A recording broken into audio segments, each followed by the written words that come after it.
Good evening and welcome to This Evening with me, Harry Towers, sponsored by Sugar Tongue And me. UK. And me, Oliver Foote. Coming up tonight, chatting the sports with Jaden Nutter, giveaways, and our new notice board section. We'll be talking about Kendal calling, drug crackdown, rural crime, and even Maryport. Oh no! And alongside that, local events, clubs, and opportunities for people across the county, and that's all coming up now. The Taste of Sea Festival returns to Maryport Historic Harbourside on August the 10th to the 11th this year. Organised by Taste Cumbria, this is the fourth edition of the event, promising to be larger and better than the previous years. Seafood traders and an oyster bar feature, as well as live music and entertainment, a rum bar, that'd be interesting, and a beer marquee. Producers market with local food and drink, lots of children's activities and family fun, not in the beer tent though, and expert demonstrations and cooking displays, and lots of other stuff going on. There's also a fish and fizz supper on the go, that sounds interesting. So, plenty of stuff happening. Taste Cumbria, in partnership with Maryport Town Council and Cumberland Council, are involved, as well as the Maryport Business Group, Maryport Roundtable, and the Maryport Harbour Authority. They've all contributed to the event's success. The 2023 one actually brought in well over £1 million into the local economy, so that's just fantastic, I think. Get involved. Follow the Taste Cumbria on social media for updates and booking information for exclusive tours of the Christchurch, the future home of the Maryport Maritime Museum. Yes. And we've got news on trains. Hundreds of people enjoyed the sunshine and took an opportunity to see a steam train travelling through Cumbria. Tagmere was on the coastal line, travelling from Carlisle to Carnforth from 1:22 p.m. It is named after a military airfield in Sussex and is a Battle of Britain class locomotive. Wow. Completed at Southern Railways in Brighton. Works in September 1947 and given the number 21C167 following the nationalisation of British Railways. Oh, we're back there again. Yes. Tagmere was renumbered 34067 in July 1949. So a few years ago now. Yes, but it's had all sorts of bits done to it since then. But we're going to move on to now Kendal calling, if the clicker was working. Anyways, Kendal calling, which is an event not actually in Kendal but in Penrith. I was staff there this year. It was a really good experience. Definitely sign up for Fest staff for next year. Their applications open in the spring. Anyways, people are saying that they've experienced their best ever year of the festival. Now, I would think that would be when Snoop Dogg made an appearance, but it is what it is.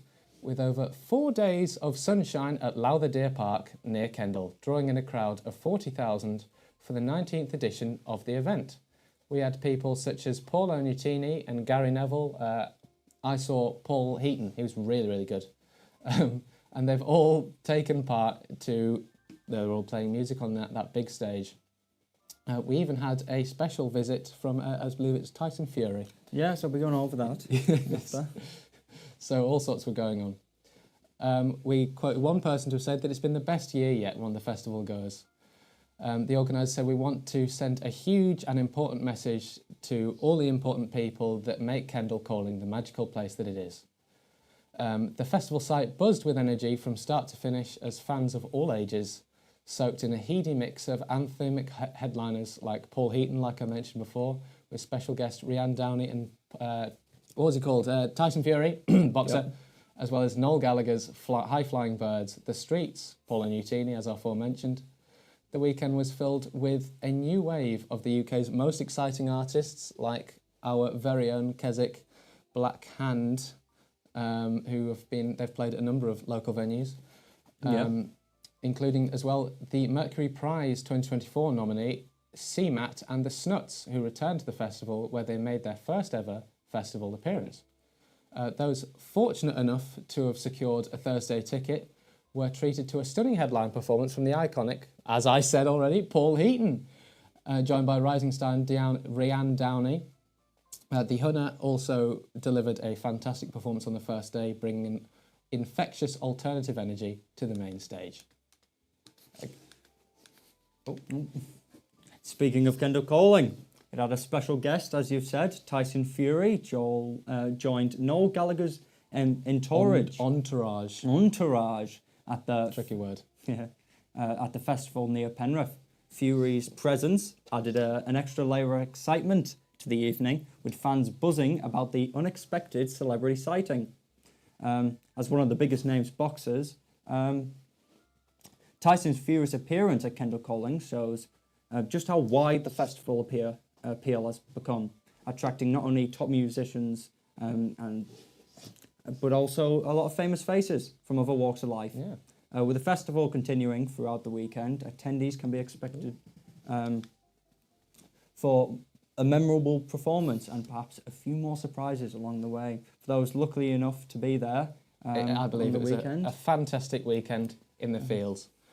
Speaking of fields, coming up next, we've got Jaden with Sports Kiosk. Hello and welcome to the Sports Kiosk, the section of this evening's show where I'll tell you about all the sports that's going on in the world. I'm your host, Jaden Nutter. Today I'm going to be talking about the Olympics and also football pre-season friendlies. I'll start off by talking about the pre-season friendlies. I'll start with Carlisle's. They played in 3 pre-season friendlies. They lost 2 and actually won 1. They beat Stockport 2-1, but however, they lost to Rochdale 2-1 and lost to Gateshead 2-0. People are becoming wary of Paul Simpson's position as manager of Carlisle United due to a lack of good performances last season and getting them relegated back down to League 2. Moving on to the Olympics, England currently sit on 10 gold medals. 3 of them came from rowing, and China currently lead the table, sitting on 21 gold medals. But everybody in the world is talking about this one man. He is called Yusuf Dikek, and he is a shooter from Turkey who participated in the shooting event and won them their first ever gold medal in shooting. He won them silver, and everyone is talking about him due to his cool demeanour and lack of technical equipment. He went up to the stand with no technical equipment whatsoever, his own prescription glasses, his hand in his pocket, and he won them a silver medal. He went viral all over social media and got over 2.5 million likes on his own Instagram post after the event, posing with his silver medal.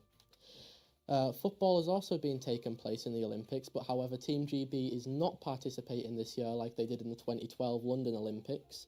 But we're currently in the semi-final stage with France set to take on Egypt and Spain set to play Monaco. But there was a controversial game in the quarterfinals when France took on Argentina and a fight broke out between the players at full time. Another controversial match involving Argentina happened in the group stages when they faced off against Morocco, and Argentina scored an equaliser in the 16th minute of added time, and this caused a riot to break out. People were storming the pitch, everything was going on, and this led to the game being postponed for 2 hours. And then once the game restarted, VAR officials then disallowed their late-minute equaliser for an offside, and this caused Morocco to go on and win the game after it was fully played out. That's all from me today. Thank you all for listening, and I'll send you back to Oliver and Harry. Thanks, Jaden. A drug bust next. Ooh. In a significant drug bust, police have seized 5 kilograms of cocaine worth at least £325,000 following a vehicle stop on the M6 near Junction 40 at Penrith. The incident took place yesterday morning on it was a couple of days ago now, on August the 2nd, when officers conducted a routine stop on the southbound carriageway. That's been a rather unfortunate routine stop.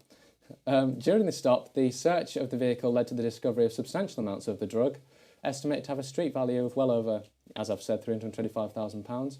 The driver, who were going to remain unnamed, a 28-year-old from Colby Newham, Middlesbrough, was immediately arrested and has since been charged with possession with intent to supply of cocaine. Ross is set to appear before North Cumbria Magistrates Court today, August 5th, where he will face charges related to this, rather serious offence. Yeah. A second man, also 28 from North Allerton, was arrested at the scene on suspicion of possession with intent to supply Class A drugs. Now that's quite a mouthful. He's been since released on bail as the investigation continues, pending further inquiries by the police. This incident highlights the ongoing efforts by law enforcement to combat drug trafficking in the region. The Cumbria Constabularies doing the whole county lines thing. I think we had a voice. We had a visit from them in sixth form. With seizure representing a significant disruption to the supply of illegal drugs in Cumbria and beyond. Police are continuing their investigations and are urging anyone with information related to this case and others to come forwards. Now, we've got more stories, giveaways and prizes coming up next, but we're just going to have a little break from our sponsors.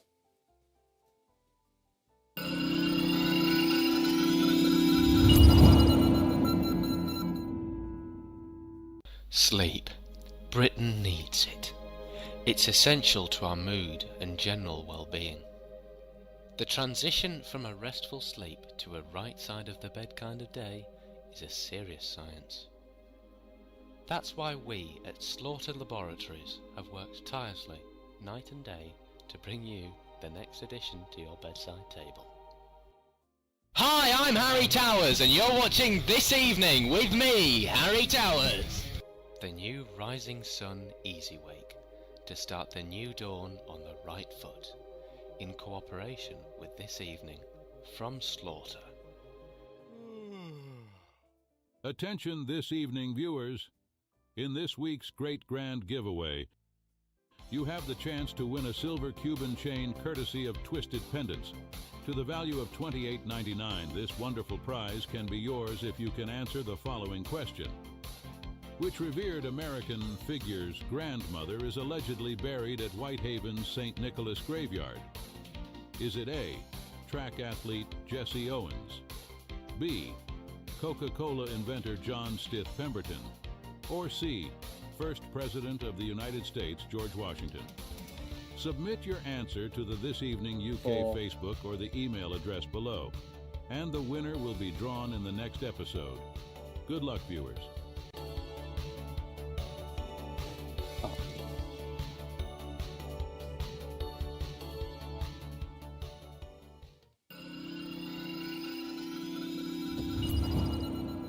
Well, we're back after that short break, thanks.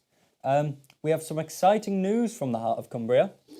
Ben Queen Fryer, the celebrated chef and co-owner of the Dog and Gun in Skelton, is set to self-publish a cookbook that showcases his restaurant's journey and innovations, thanks to an overwhelming success on Kickstarter. Ben and his team have not only reached their goal, but they've surpassed it, raising over £20,500 just in 28 days. Well above their initial £16,000 target. Great.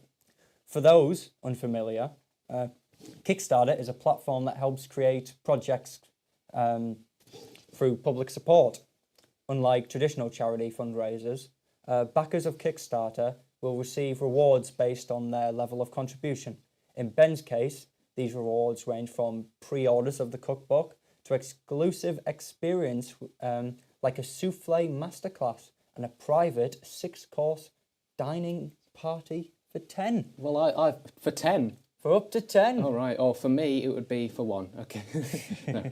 I've been to the Dog and Gun. Absolutely fantastic restaurant. I would love that souffle masterclass. I'll have to look into that, actually. Reflecting on the campaign's success, Ben has expressed his gratitude, saying it's incredible to see a community come together like this. Just a bit of help from a lot of people have made this possible. And they're absolutely thrilled. So they're now focused on delivering their promises and ensuring that everyone who pledged gets something truly special. The Dog and Gun cookbook will feature 70 of Ben's signature recipes and is already in the works. The restaurant even closed its doors for a few days last week to do some food photography with the renowned photographer John Carey. Ben shared his excitement about this collaboration, saying it's an honour to have someone of John's calibre working with us. And we're also partnering with designer Mario Shepherd, who's been involved in some incredible cookbook projects. With their help, they're aiming to create something truly beautiful and timeless.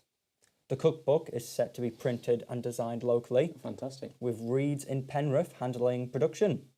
Ben is also in the talks with local bookshops to ensure that this book will be available across Cumbria.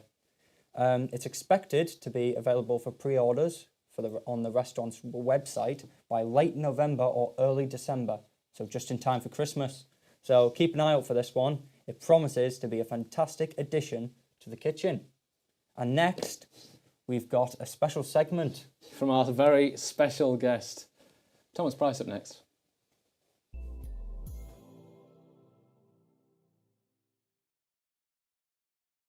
Welcome to Bargain Advice with Thomas Price, your go-to guide for navigating the world of savings and deals.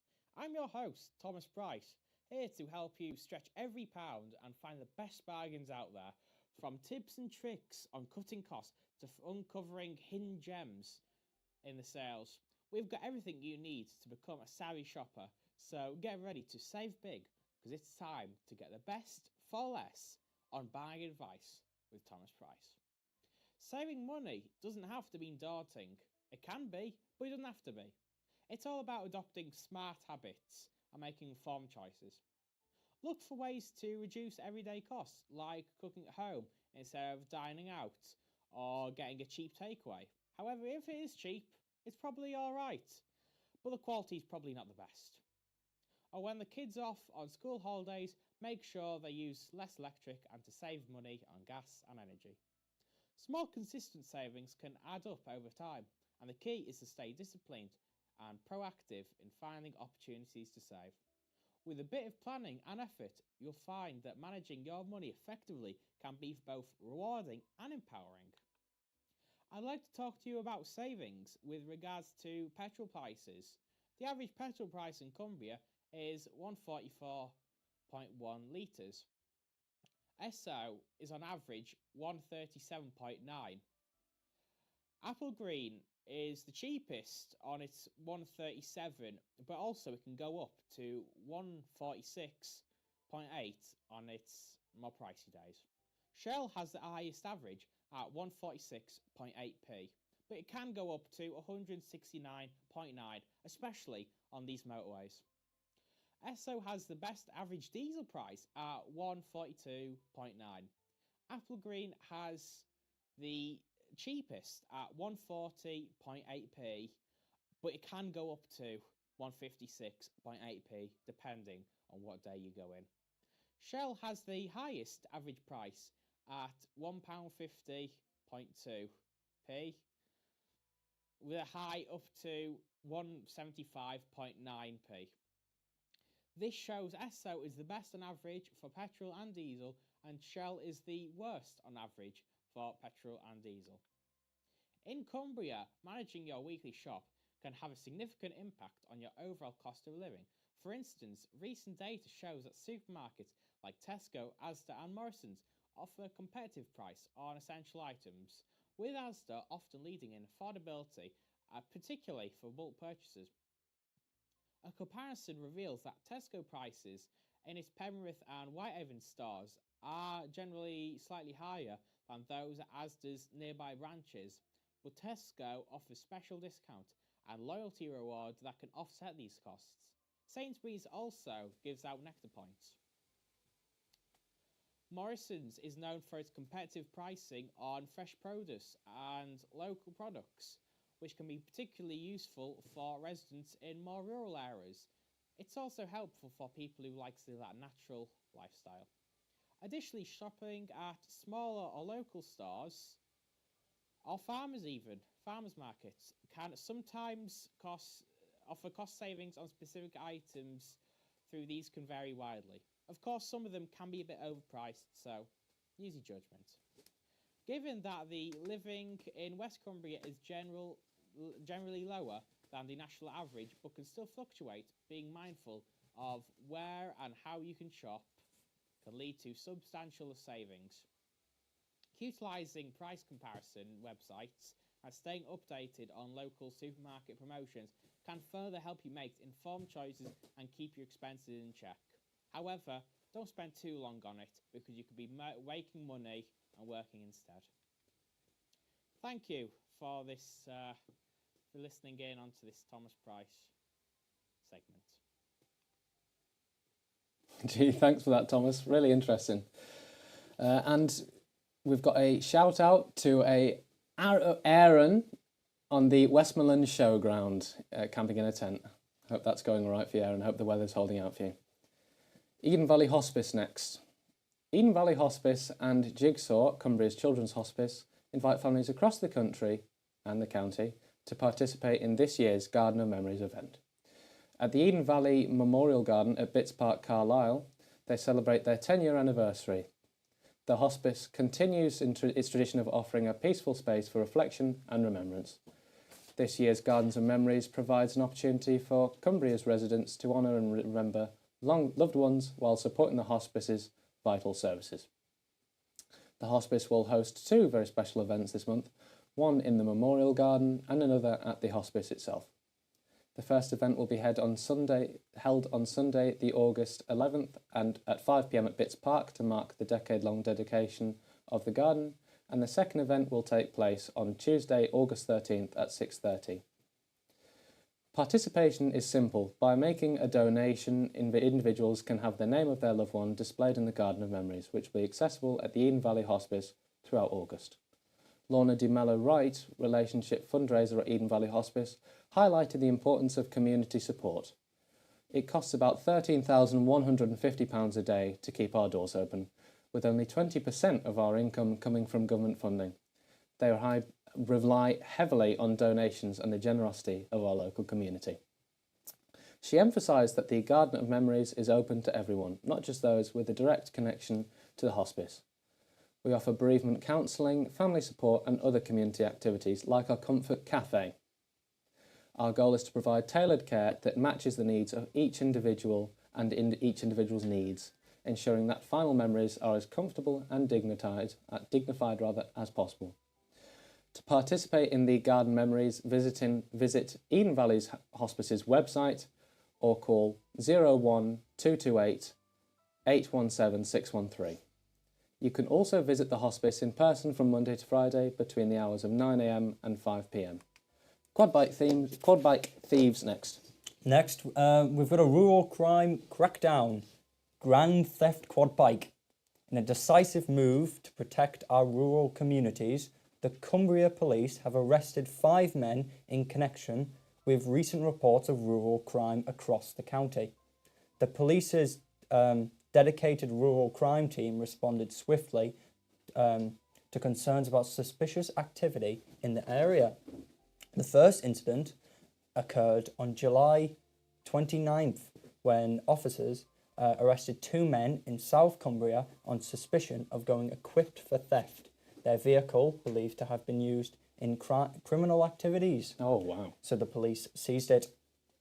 Just a few days later, on August 2nd, 3 more men were apprehended near Pooley Bridge in Eden. I love camping at Park Foot in Pooley Bridge. Yeah. Lovely They were suspected of stealing quad bikes, which were later recovered nearby.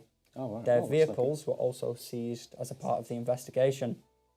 None of the 5 men arrested are from Cumbria. Oh, right, okay. And following their release on bail, they have been banned from entering the county. Banned? Well, okay. Okay. They're put on a watch list, they're not allowed in. So Cumbria Police remains committed to keeping our rural areas safe and urging residents to keep reporting any suspicious activities. So keep your eyes out. Oh, fantastic. It's the weather next. With me? With our very own Overfoot. Good evening. Here's your weather update for West Cumbria, brought to you by This Evening. Today, West Cumbria has experienced a mix of weather conditions, showcasing the region's typically unpredictable climate. Early this morning, the area saw overcast skies with light rain showers, particularly affecting coastal towns like Whitehaven and Workington. These showers, while intermittent, contributed to a rather gloomy start of the day. As the day progressed, temperature remained relatively warm, peaking at around 19 degrees Celsius in most areas. The weather remained unsettled, with sporadic rain continuing throughout the afternoon. This rain was accompanied by light winds from the south, which made conditions feel slightly cooler than their actual temperature. Looking ahead, we predict that tonight will bring a clearer spell with reduced cloud cover, allowing for some patchy fog to develop, particularly in rural areas and low-lying parts of the region. Temperatures are expected to drop to around 17 degrees tonight as the rain continues. Tomorrow, we can anticipate a drier day with intervals of sunshine breaking through clouds. However, light rain showers are still possible early in the morning, but the temperature will rise slightly throughout the day, reaching to an approximate high of 18 degrees Celsius. Winds will remain moderate, coming from the southwest at around 15 to 10 miles per hour. For those planning activities, it's advised to keep an eye on local weather updates as conditions can change rapidly. Remember to stay prepared for potential mild winds in the morning and evening that could make the temperature feel a little bit cooler. Moving on to Wednesday, West Cumbria will see generally a drier day with some more sunshine throughout, occasional cloud cover that is expected. Morning temperatures will start at around 15 degrees Celsius, rising to a high of 17 degrees Celsius by the afternoon across West Cumbria. Although the day will be mostly dry, there's still a slight chance of rain later in the day, but it'll be isolated. Overall, it'll be a better day for outdoor activities compared to a day like today. On Thursday, West Cumbria will experience a mix of sunshine and clouds throughout the day. Morning temperatures will begin at approximately 15 degrees Celsius and climb to a high of 17 degrees by the afternoon. Winds will be light from the southwest, making for a relatively calm condition. There is a high chance of scattered showers in the afternoon, but they are expected to be light. It will be a pleasant day overall, with temperatures slightly warmer and a good balance of sun and clouds in the morning. That's your West Cumbria weather update, so stay tuned for more local news and updates on this evening. Well, thanks, other Oliver. The Lake District. If you recall, in one of our very early episodes, I headed over to the Save Windermere campaign over in Windermere to see what was going on over there. The Lake District's hosting a new, powerful exhibition aimed at raising awareness of environmental issues. And it's one of art lovers and environmental alikes that one won't want to miss. This week's Windermere Fine Art is showcasing a mixture of traditional artwork alongside and designed by artist Jamie Ashcroft. I'm sure I've heard of that name somewhere. And they're doing a mix of traditional artwork alongside new unique features. A Porsche Taycan, the first fully electric car from Porsche, wrapped in a design by Jamie. The car, adorned with Ashcroft's signature graffiti style, weaves in elements of nature like flowers and trees, turning the vehicle into a striking statement piece. After the exhibition, the car will be on display at South Lake Centre, offering even more opportunities for the public to engage with this innovative blend of art and environmental messaging. The Save Windermere campaign was founded in 2020 and has been at the forefront of efforts to address pollution, especially in Windermere, particularly from sewage. The campaign focuses on stricter regulations and better monitoring, which is essential for the lake's long-term preservation.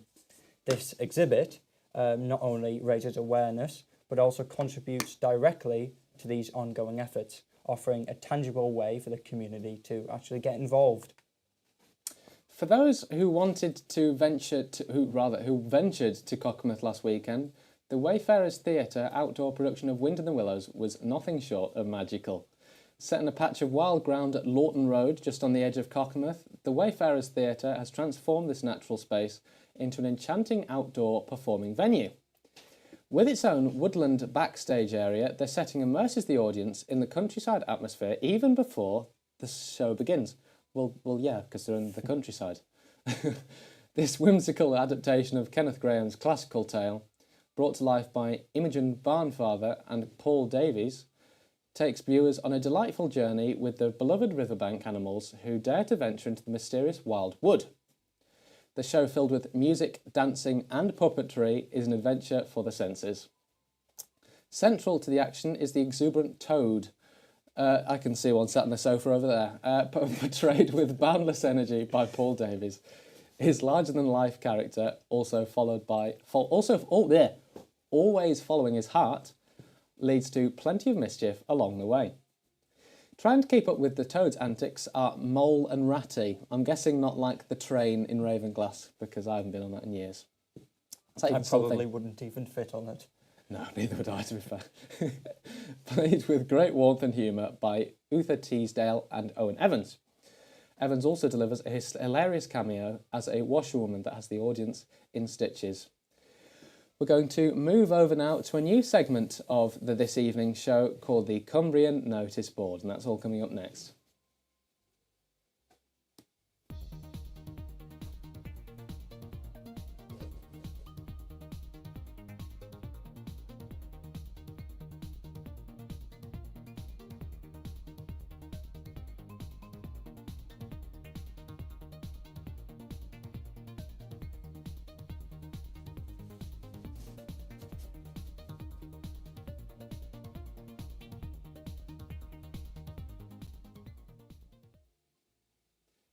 Go on. I hope you like that new section informing you on upcoming events. Well, that's all from us. I believe that's all from us tonight on This Evening. I hope you all very much enjoyed the show and the bit more variety that we've added, a bit more seasoning, a bit more spice. But not spice like Thomas Price. Spice and Price. That's all from us. Good night. Thank you.